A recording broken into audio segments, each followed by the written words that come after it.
কুসুমপুর গ্রামে একটি পরিবার বাস করত। সেই পরিবারে 4 জন সদস্য ছিল: অমল, অমলের স্ত্রী এবং অমলের 2টি ছেলে মেয়ে। অমল ছিল খুব গরিব। সে চাষ করে সংসার চালাতো।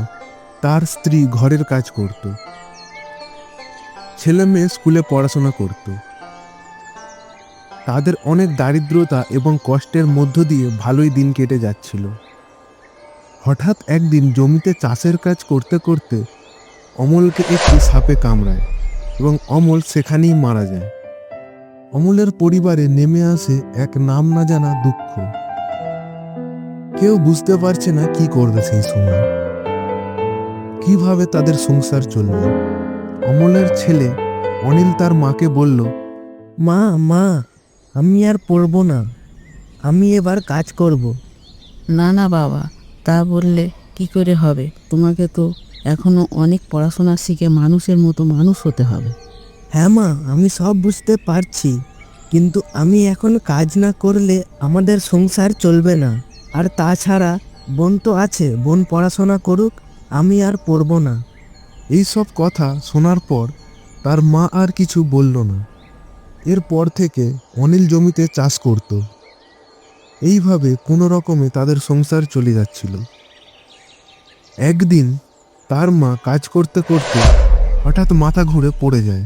সেই সময় বাড়িতে অনিলের বোন মাম্পি ছিল। সে তার মায়ের কাছে ছুটে যায় এবং বলে, মা, তোমার কি হয়েছে? তার মা পুরো অজ্ঞান হয়ে গিয়েছিল। তাদের প্রতিবেশীরা সবাই আসে এবং মাম্পির মায়ের চোখে মুখে জল ছিটিয়ে দেয়। তার মায়ের জ্ঞান ফিরে আসে। অনিল মাঠের কাজ শেষ করে যখন বাড়িতে আসে, মাম্পি তখন সমস্ত কিছু তার দাদাকে বলে।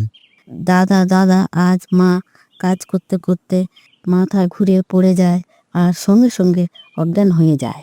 অনিল সমস্ত কিছু শোনার পর ওই দিন বিকালে তার মাকে ডাক্তারের কাছে নিয়ে যায়। ডাক্তার পরীক্ষা নিরীক্ষা করে বলে, তোমার মায়ের শরীরে একটা রোগ ধরা পড়েছে, যেটা শুধু ওষুধ খেয়ে ঠিক হবে না, অপারেশন করতে হবে, অনেক টাকা খরচা হবে, প্রায় 20,000 টাকা। ডাক্তারের এই সব কথা শুনে তাদের পরিবার খুব চিন্তায় পড়ে যায়।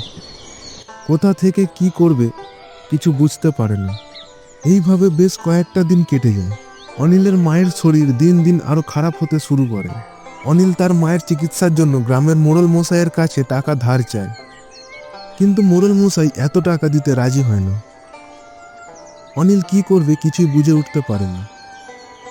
এই সমস্ত চিন্তা করতে করতে অনিল একদিন জমিতে কাজ করছিল।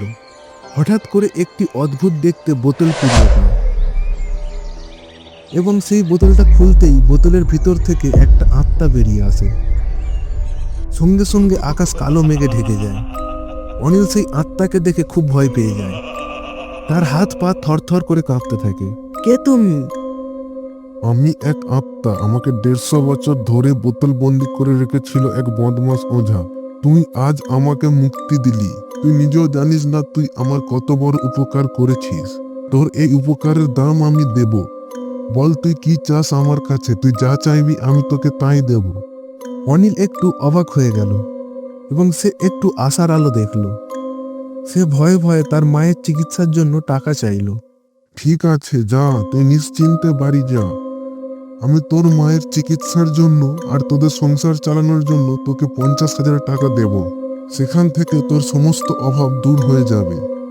কাল সকালে ঘুম থেকে উঠে দেখবি তোদের বাড়ির সামনে আম গাছের গোড়ায় লাল পুঁটলিতে আমি টাকা রেখে দিয়েছি।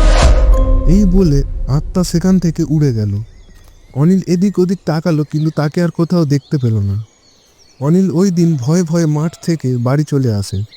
সে কারোকে কিছু বলেনি ওই সব ঘটনা নিয়ে। পরের দিন সকালে ঘুম থেকে উঠে সে আম গাছের গোড়ায় গিয়ে দেখে যে সত্যি একটা লাল পুঁটলি পড়ে আছে।